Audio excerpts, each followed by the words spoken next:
தக்காளி விலை கம்மியா இருக்கும்போதே இந்த தக்காளி தொக்கு செஞ்சு வச்சுக்கோங்க. இது இட்லி, தோசை, சப்பாத்தி, சாதம்னு எல்லாத்துக்கூடயுமே வச்சு சாப்பிடலாம். அந்த அளவுக்கு டேஸ்டியா இருக்கும். முக்கியமா பேச்சுலர்ஸ்க்கு ரொம்ப ஹெல்ப்ஃபுல்லா இருக்கும். ஸோ வீட்ல சொல்லி செஞ்சு எடுத்துட்டு போயிடுங்க. எப்படி செய்யறதுன்னு பார்க்கலாமா? இது செய்யறதுக்கு 1 கிலோ அளவுக்கு தக்காளி எடுத்து நல்லா பொடி பொடியா கட் பண்ணி வச்சிரலாம்.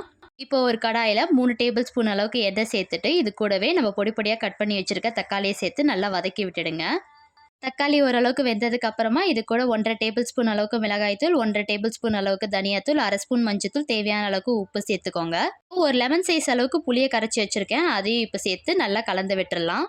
தக்காளி நல்லா இந்த பதத்தில் வெந்ததுக்கு அப்புறமா நல்லா கூல் பண்ணிவிட்டு ஒரு மிக்ஸி ஜாரில் மாற்றிட்டு பல்ஸ் மோடில் வச்சு அரைச்சி எடுத்துக்கலாம். இப்போது ஒரு கடாயில் 100 ml அளவுக்கு எண்ணெய் சேர்த்துட்டு 1/2 ஸ்பூன் கடுகு, 1/2 ஸ்பூன் சீரகம், 1/2 ஸ்பூன் வெந்தயம், 2 வரமிளகாய், கொஞ்சம் போல் பெருங்காயம் சேர்த்து நல்லா பொரிஞ்சதும் அரைச்சி வச்சிருக்கிற தக்காளியை சேர்த்து நல்லா கலந்து விட்டுக்கலாம்.